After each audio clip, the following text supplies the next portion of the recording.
This is the chilling case of Daniel Mercer, a respected financial advisor found lifeless on his own couch. What at first looked like a peaceful death soon revealed a twisted story of betrayal, deception, and cold-blooded murder. Behind the calm suburban walls, secrets were buried.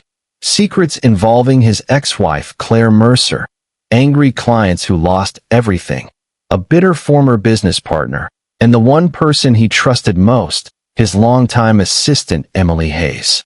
Was Daniel's death a tragic accident, or was it the result of a carefully planned crime carried out by someone who knew his every move? Before we dive deep into this shocking story of death on the couch, make sure you support this channel by subscribing and staying active. Your support helps us bring you more true crime documentaries that uncover the darkest mysteries hiding in plain sight. On the morning of May 14th, the neighborhood of Brookside Lane seemed as calm as any other spring day. The sun had risen gently, casting golden light across trimmed lawns and freshly watered flower beds. Children walked to school with backpacks swinging, and neighbors exchanged casual greetings while collecting their newspapers. No one suspected that just a few houses down, behind the neatly painted white shutters of Daniel Mercer's home, a tragedy had already taken place. His house, like many on the street, carried the same picture of suburban peace: a freshly mowed lawn, a carefully parked silver sedan in the driveway, and curtains drawn just enough to let light in. Nothing from the outside hinted at the silent horror inside. When police arrived after a call from Daniel's coworker, who had grown worried when he didn't show up for an important client meeting, they found the front door unlocked. The air inside was still and quiet, as though the house itself was holding its breath. On the couch in the living room, they saw him. Daniel's body looked strangely serene, as if he had simply fallen asleep while watching television. His head rested slightly to one side, the glow of the still-playing program casting faint light across his face. A half-finished mug of coffee sat on the table next to him, and a neatly folded blanket was draped across his legs. It was almost too ordinary, almost staged in its peacefulness. At first glance, it was easy to believe he had drifted into sleep and never woken up. Yet even the officers standing in the room felt unsettled. Something about the scene seemed too arranged, too deliberate, like a photograph posed rather than a life naturally lived. This was not just a man who had died quietly at home. It was the beginning of a mystery. The living room where Daniel was found told a story, but it was a story that didn't quite add up. When paramedics first examined him, they expected the signs of a sudden heart attack or perhaps a stroke, but what they noticed instead was unusual. His skin tone and body temperature suggested he had been dead for several hours, yet the coffee on the table was still warm, steam faintly rising from the surface. It was a detail that didn't belong, as though time inside that room had been tampered with. The officers also noticed how carefully his body seemed positioned. His hands were not slack or loose, but gently folded, resting in a way that looked too intentional for someone who had collapsed unexpectedly. The blanket covering him had been tucked just right, the kind of neatness one might see in a staged photograph. The television was on, playing a late-night talk show rerun, but the volume was low, almost unnoticeable, as if someone had adjusted it. Nothing in the room was out of place. No signs of forced entry, no scattered items suggesting a struggle, no broken glass or spilled drink. The cushions on the couch looked undisturbed, the rug perfectly aligned. It was the kind of setting investigators often see when someone has gone to lengths to erase the traces of their presence. What unsettled the detectives further was the silence of the house itself. Usually in natural deaths, small things stand out. An unfinished meal, a phone dropped mid-call, some hint of suddenness. But here, everything felt controlled, almost rehearsed. If Daniel had truly died suddenly, the scene should have looked more chaotic. Instead, it looked calm, almost too calm, as though someone had taken time to create the illusion of peace. This was no ordinary living room. It was the stage for something far more sinister. As investigators dug deeper into Daniel Mercer's background, the perfect image he had projected to his neighbors began to crumble. On the surface, he was a successful financial advisor who drove a luxury car, wore tailored suits, and lived in a comfortable suburban home. To those who only saw him at a distance, he seemed to embody stability and achievement. But hidden behind that carefully polished exterior were problems that painted a very different picture of his life. His financial records revealed crushing debt that had been quietly building for years. Investments he had promised would yield high returns had collapsed, leaving not only him, but also several of his clients facing massive losses. Some of those clients, people who had trusted him with their savings, had already filed lawsuits accusing him of misconduct. At the same time, Daniel's personal life was unraveling. His divorce a year earlier had been messy and bitter, filled with accusations of dishonesty and financial deceit. His ex-wife claimed that Daniel had concealed assets during their settlement, and she was still pursuing legal action to recover money she believed was rightfully hers. Messages found on his phone revealed heated exchanges, full of resentment and anger. Friends described how the couple's once loving relationship had turned into open hostility. To investigators, these revelations meant that Daniel had no shortage of enemies. He had disappointed clients who felt betrayed, a former spouse locked in a battle over money, and even a strained relationship with his business partner, who had recently distanced himself from Daniel's failing firm. For detectives, each new discovery added weight to the idea that his death was not natural at all. Behind the image of a man who seemed to have everything was someone surrounded by financial ruin, personal conflict, and a long list of people who had reason to see him fall. The results of the autopsy shifted the entire investigation from uncertainty to cold suspicion. At first, everyone had leaned toward the idea that Daniel's death might have been natural. He was in his early 40s, stressed, and under enormous financial pressure, hardly immune to a sudden medical emergency. But when the medical examiner released the toxicology findings, that theory collapsed. In his bloodstream was a rare sedative, one not commonly prescribed and difficult to obtain without specific medical connections. The concentration was far above any therapeutic dose. It wasn't the kind of substance someone would take by accident, and it certainly wasn't a drug commonly found in households. The sedative was powerful, capable of slowing breathing and heart rate until the body shut down entirely. What made it even more unsettling was how quickly it acted. Once ingested, it left little time for the victim to react. The examiner noted that Daniel's body bore no signs of struggle, no defensive wounds, no attempt to rise from the couch. It was as if he had slipped seamlessly from alertness to unconsciousness, never aware of what was happening to him. This matched perfectly with the calm scene in his living room, a scene that had already seemed too neat to be true. What alarmed investigators most was the deliberate nature of it all.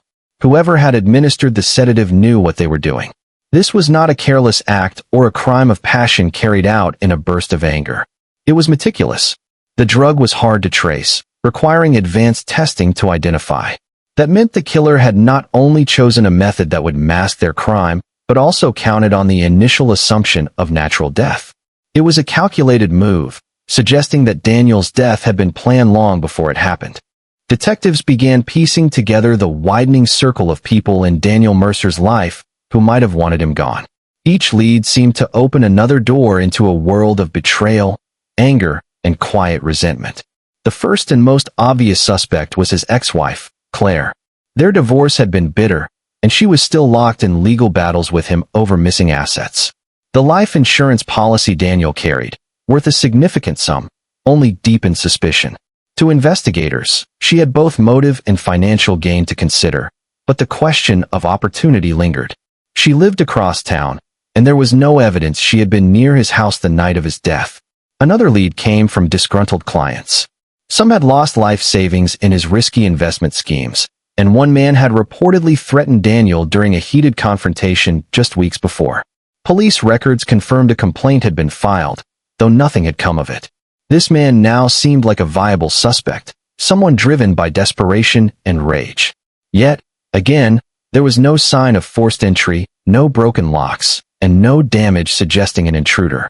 Whoever had entered Daniel's home was either trusted or had a key. Attention also shifted to his former business partner, who had quietly withdrawn from their firm months earlier. Rumors suggested their split had been anything but friendly.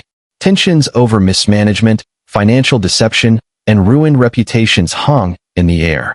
A partner-turned-rival could easily see benefit in Daniel's downfall.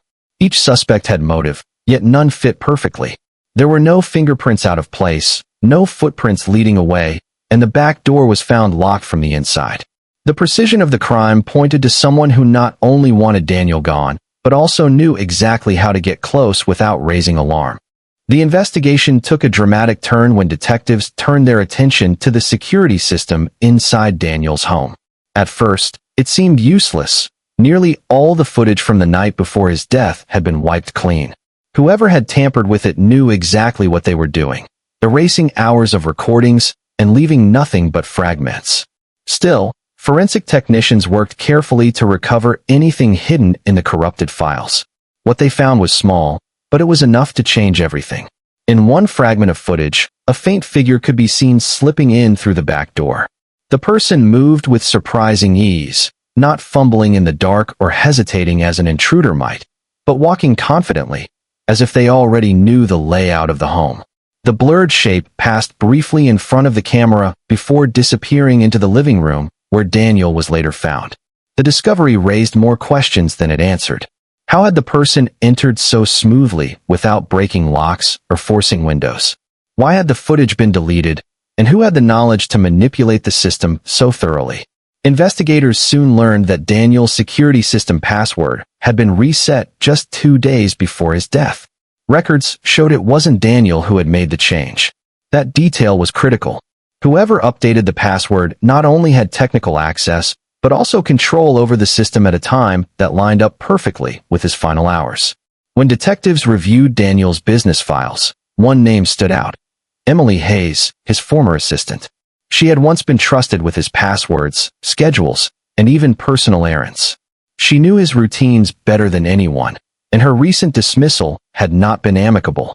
With the security system tied directly to her, suspicion shifted quickly toward her involvement. As the focus turned to Emily Hayes, investigators began to see a story of betrayal unfolding.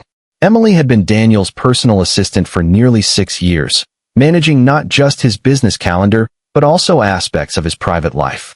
She had access to his emails, financial accounts, and even the passwords to his home systems. At one point, she was considered almost indispensable, the person Daniel trusted to keep his professional and personal worlds in order. But that trust had eroded in the months leading up to his death. Internal audits revealed that large sums of money had quietly been transferred from company accounts into ones connected to Emily. Though she denied the allegations, Daniel confronted her and terminated her employment. With her career in ruins and her reputation stained by rumors of theft, she was left bitter and resentful. Detectives uncovered more. In interviews, friends recalled Emily's growing frustration, her anger at how Daniel had turned colleagues against her, and her fear that she would never find work in the same industry again. For her, the dismissal wasn't just the loss of a job, it was the destruction of her future. She had gone from being a trusted insider to an outcast overnight. The puzzle pieces began to align. Emily had both the motive and the means. She knew Daniel's habits, including his nightly ritual of drinking coffee before bed. She knew the layout of his home and had prior access to his security system. With that knowledge, she could easily slip in unnoticed, tamper with the system, and administer the fatal sedative without leaving signs of a struggle. What had looked like a carefully staged scene of peaceful death now appeared to be the outcome of a calculated plan carried out by someone Daniel had once trusted most. The arrest of Emily Hayes sent shockwaves through the quiet community. For many who knew her, it was unthinkable that the polite, soft-spoken assistant could have carried out such a cold act.